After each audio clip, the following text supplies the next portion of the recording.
Hello, my name's Aviva, and today I wanted to share with you all of the books that I have read so far in the month of May. So I have, I think, like 7 standalones to share with you, and then I also just wanted to quickly tell you that I have been doing my reread of A Court of Thorns and Roses, and I'm already like 4 books in. I just finished like A Court of Frost and Starlight, but I am vlogging myself reading that. I'm going to share with you like all of my thoughts in one video of like how this time around reading one of my favorite series of all time went. So I won't talk about it much here, but I did want to tell you that I'm already almost done rereading the entire series, so that vlog will probably be up really soon. But besides for that, let's get into all of the standalones. The first book that I picked up in the month of May was Off to the Races by Elsie Silver. So this is the first book that I ever read in this series, as well as from this author. Like, this is the first book that I read from her. I'm pretty sure this is the first book that she has ever written. And honestly, I was kind of blown away. It is the first book in the Gold Rush Ranch companion series. So this entire series kind of revolves around like horse racing. Like in this book, you're following this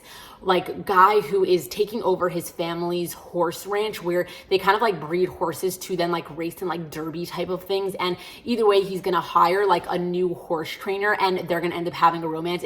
It's a really, really cute story. I really did enjoy it. I don't think I've ever read a book that took place on like a horse ranch, but it kind of felt very like sports romancy if you consider like horse racing like a sport, because like, I don't know, you really got to know like the horses very well. Like I honestly like fell in love with the horse in this book, probably just as much as I fell in love with the romance, but like the romance was really cute too. Like the two main people, they kind of like got like, you know, the first time they met, they did not meet on like the best of terms, and then they kind of like bantered the entire time, and it was like a really, really cute read. I enjoyed it. Like not much to it. It was an easy, quick, small town romance. I liked the setting of the book. I kind of liked everything about the book. I don't really have any complaints. It didn't necessarily feel like a 5 stars, but like I thoroughly enjoyed it to the point where I actually like wanted to continue on with the series. I'm pretty sure I gave this book like a 4 something, maybe like a 4 or 4.5, something along those lines. Like really thoroughly enjoyed it. Like quick, easy read. Highly recommend checking it out. And I actually already did read the second book in the companion series, which is A Photo Finish, and I actually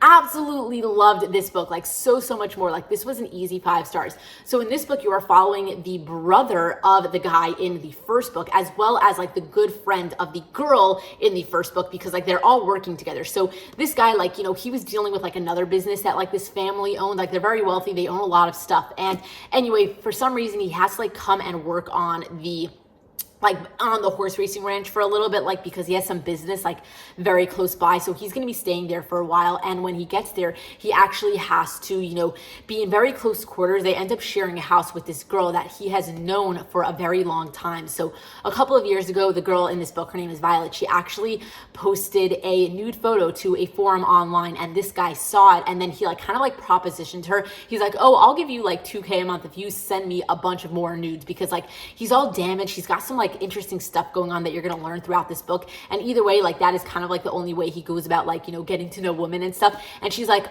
no, thank you, but I wouldn't mind getting to know you. So they end up becoming like pen pals, like over the course of a year. And then something happens, they don't talk anymore. And now jump to the beginning of this book, and now they have to kind of like share a house together for a little bit. And they realize who each other are, because they kind of didn't know who each other were like while they were talking for a year, but like they figured it out, and now they know who each other are, and they are forced proximity into sharing a house. And honestly, it was a really, really good time. There were a lot of developments in this book that I really didn't see coming, and that therefore it really surprised me. And I also really like a damaged hero, and this guy was probably one of the most damaged people I've ever read about. Like just the way that like his mind works, like the fact that like everything about him, like I just really, really enjoyed, and I highly recommend checking this one out. I would totally read book 1 first though, because like it does, I mean, it's kind of nice to like read things in order, but like honestly, if you just want to pick this one up, totally can read it as a standalone. Like you just get to meet the characters in the first book, but you don't really get to see like a ton of them, besides for like the ending. This book ends where this book begins, so it's like it overlaps a little bit, but it repeats itself. So like really could read like it in any order, but honestly, read book 1 and then read book 2. But either way, besides for these books that I really enjoyed, I then picked up The Bombshell Effect by Carla Sorensen. So this is the first book in her, I don't know, one of her series, and happens to be, it's connected to the other series that I've been slowly reading by her, which is the Ward Sisters companion series.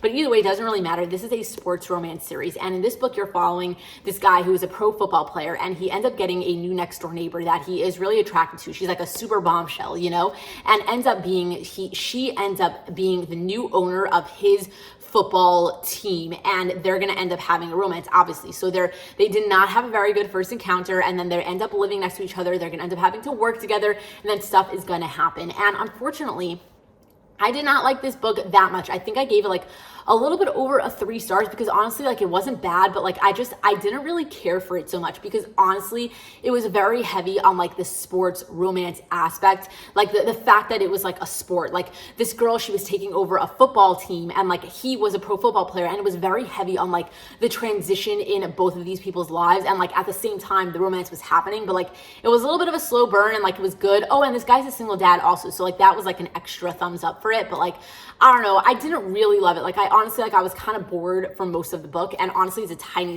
book. Like I don't even know if it was like 300 pages. It was like 230 pages. So like seriously, like for me being bored in such a short amount of time, like I just didn't love it that much. But I mean, whatever, it is what it is. I read it, and honestly, I do still plan to continue on with the series because the third book in this companion series is the book that kind of started her spin-off series, which is the Ward Sisters companion series, which is the series that I've been reading. So, you know, I'm excited to read book 3 so that I can kind of get to see like all of the characters from the Ward Sisters series, like where they started, you know? So hopefully I will continue with this series pretty soon. But anyway, after that, I ended up picking up Crank by Adriana Locke. And I didn't love this book, but it wasn't that bad. So this is a small town romance where these two people meet when the girl kind of like takes a bat to this guy's car at a bar, and she kind of did it like by mistake, and she feels really bad. So she ends up like offering to pay for the damages, and the guy happens to be a mechanic. So, you know, she shows up to his mechanic shop and he doesn't really want to take her money. So she kind of like ends up working off the like what she owes him instead. Like she does like physical labor for him because he needed a lot of help with his like shop and stuff, like getting it like cleaned up and stuff. And then they're gonna end up having a romance. And honestly, it was a pretty cute story, but there were a couple of stuff that I didn't like about this book. Let me think. Like the one big thing that I didn't, oh right, okay, I remember what it was. Basically, there was this whole thing that like this guy, like there was like somewhat of a secret being held. Like this guy, like he wasn't like forthcoming with like something about his personal life. And it was like this whole thing of like, you got this moment where like he had to grovel, and I was waiting for him to basically like tell us like what this thing is that he's been holding back, and he didn't. Like he kind of just groveled for a while, and then the girl kind of just like took him back because she's like, okay, whatever, you know. And then the ending of the book was like we finally found out what it was that happened, and then everything blew up. And honestly, like I didn't like how it was like pulled the whole way. Like there was one issue and we kind of got to deal with it twice, and it only was dealt with like 1.5 times. And I don't know, I just felt like the groveling moment was like extremely anticlimactic, and I love a good groveling moment. So it was like extra disappointing for me. And then also one big thing that I really didn't like about this book was that I feel like everybody in this guy's life was fixing his problems for him and kind of like pushing them together. And like, I just don't like when that happens so much. Like I like when the guy like, you know, deals with his own issues. And like, I don't know, it kind of like, it made me like the guy a little bit less because like, he just didn't realize what he was doing. And therefore everybody else in his life was like getting involved and like helping them like, you know, move forward. And I don't know, I just didn't love that aspect of it. I hope I explained that right. But either way, I think I gave this book like a 3.25, a 3.5 maybe, because like it was a solid read, because like it was a cute small town romance, easy, nothing much to it. But at the end of the day, like, I don't know, there were just some issues about it that like, I didn't like it that much, you know. But anyway, I'm still excited to continue on with this series because there was one guy in this book, I think his name was like Peck or something, and I am so down to read his book because honestly, he was like my favorite character from this story. So hopefully I will continue on with this companion series soon, but we will see. But besides for that, I also picked up The Secret by Max Monroe, and honestly, this was a really solid read. I think I gave it like a 4.5 or something along those lines. Like I really did enjoy the story, but like it didn't feel like a 5-star read. So this was the first book that I read by this author, and it's kind of like a really steamy, really funny book. Like that is kind of all, like that is like it in a book, like freaking hilarious, and at the same time like it's got a really good amount of steam. So it's kind of a professor to a teacher's assistant forbidden romance with an age gap. So these two people, let me think. The thing is that this is so similar to another book that I recently read, First Semester by QB Tyler, and I keep mixing them up in my head. But either way, it's kind of like I forgot how they how they got to know each other right away. Did they meet on a dating app? No, I think that first semester was how they met on a dating app. Like seriously, they were so similar that like I can't remember how this book started. But either way, they kind of get into, oh, you know what? I think they were at a club, and they never really like exchanged like names or numbers or anything, but they kind of had like a very memorable experience. Yes, this is how it started. They had a very memorable experience. They went their own ways, and then start of school, all of a sudden like this girl walks into this professor's office because she's supposed to be his TA, and it's the guy that like she literally had this very memorable experience at a club the other night with. So anyway, they end up like, you know, having a very forbidden romance in college and everything along those lines. And honestly, it was a solid book. Like I really liked how steamy it was and how funny it was. And at the end of the day, like I feel like at the same time, even though it was really, really steamy, it kind of did have a solid like, you know, character development and like plot development and relationship development, like all along the lines. Like I feel like it was a solid book, and yet it was really steamy. So the thing is, it was so similar to like first semester, which I just read. So if you've read that like little tiny spicy novella and you wanted like a full-blown book of it, like this is literally like a full-on book of it. So yeah, really enjoyed it. I would definitely recommend it if you just want like a really cute, like quick, easy, steamy read. You know, it was a cute story. I liked it. So yeah, I'm happy that I read this one. And then after that, I ended up picking up The Birthday List by Devney Perry, which honestly I think might be my favorite book from the stack of books that I'm sharing with you today. I really love this book. And what's funny is that I didn't even give it a 5 stars. Like I think I gave it like a 4.5 stars, only because it didn't necessarily feel like a 5 stars to me. Like there was just something about it that just didn't feel 5 stars-ish. But honestly, I absolutely loved it. So in this book, you're basically following this girl who a couple of years ago, I think it was like 5 years ago, her husband was murdered. And now she's kind of trying to complete his bucket list, just in a way for her to like move on. Like she just feels like she's got to complete this. So she kind of starts to slowly do this. And one time when she's like, you know, completing one of the tasks on her husband's bucket list, she basically runs into the cop that was there for her the night that her husband died. Like he's the one that told her that her husband was murdered, and he kind of stayed with her the whole night. And he ends up like offering to help her complete this bucket list. And then they're gonna end up having a relationship, like a very slow burn romance. And it was really, really cute. I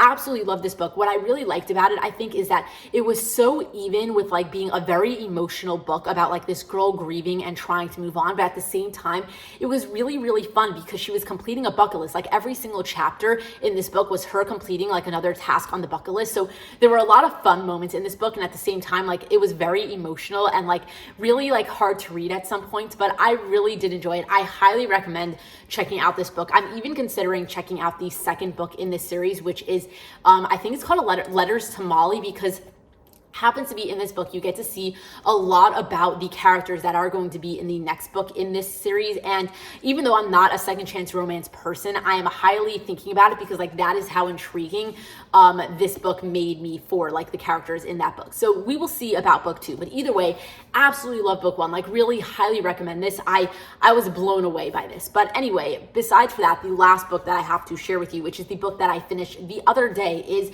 Tattered Stars by Catherine Cowell. So this is the first book in the Tattered and Torn series, and this is also the first book that I've ever read by this author, and I really did enjoy it. So the thing is that this is like a suspense and a romance at the same time. Like you're following this girl who, when she was younger, she basically went to the cops and gave in her father for kidnapping a girl. Like she knew that this girl was kidnapped and she knew that it was wrong and messed up, so she went to the police by herself and like gave her father in, and now her father's in jail and she's kind of just trying to move on. Like now she's an adult. She did that when she was like 11 years old. Her life got like super messed up, and now she's older and she kind of wants to like move on and start fresh and make new memories. So she goes back to the small town that she grew up in, where all of this drama happened way back when, and she kind of decides like move back onto her property and like start fresh. And nobody is very welcoming to her because like, you know, they all remember like what her father did, and like it's a tiny messed up town, like really weird people living in this town. And anyway,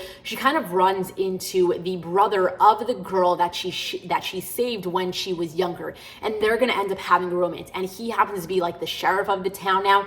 He's a very protective person because of what happened in his past, and they're gonna just basically have a romance. And at the same time, there's also this mystery going on, like, and therefore it adds to like the suspense of this book. Like, it is very heavy on the suspense. I would say that it's like 50% like mystery, 50% romance, but like in a really good, evenly mixed up way. And I enjoyed the book. The thing is that I feel like I went into this book not realizing how suspenseful the book would be, and not that it was like anything crazy. Like, it was kind of like a Daphne Perry book, like, but a little bit more, like a little bit more on the suspense, but like in a way that it kind of like kept you on your toes, like, oh, what's gonna happen next, you know? But like, because of that, I feel like the romance was like just turned down a slight notch, and therefore, like, I don't know, I didn't love it as much as I was hoping to love it, but I still really did enjoy it. Like, thoroughly liked the book. Like, there were moments in this book where I'm like, oh my God, this might be a 5-star read. And then there were other moments where I'm like, okay, I'm getting a little bit bored, you know? So it was kind of like up and down from that, but like I didn't end up skimming the book or anything. So I really did enjoy the book. I didn't see the ending coming. Like, I really didn't know like who it was going to be at the end, like the whole mystery aspect of it. So like that was kind of nice. And besides for that, like, I don't know, I enjoyed it. I really liked how protective this guy was. And I also liked how they were kind of like both damaged because of the shared experience that they had in their past, and how they kind of like got over it together. Like, they kind of like moved on together, and it was just a really nice like story to read. I liked it, and I do plan to read more by this author because I'm pretty sure that she writes a lot of similar type of stuff, like very like suspenseful with a good romance in small town settings. And I mean, I'm down to read more of that. So I am happy that I enjoy this book enough, because this author does have a lot more books that I can read if I want to. So anyway, with that said, that is about it. That's all the books that I wanted to share with you. That is all the books that I've read so far in the month of May, and hopefully I will read a lot more, and then I'll share with you what else I read at the end of the month. But anyway, let me know what you have read so far this month. I'd love to hear if anything was good, you know, if I should look any of the books up and maybe add them to my wish list or something like that. So anyway, with that said, leave a comment down below, and also like this video if you have not yet, and also subscribe if you're not already subscribed. And with that said, thank you so much for watching. I appreciate it. And until next time, enjoy reading.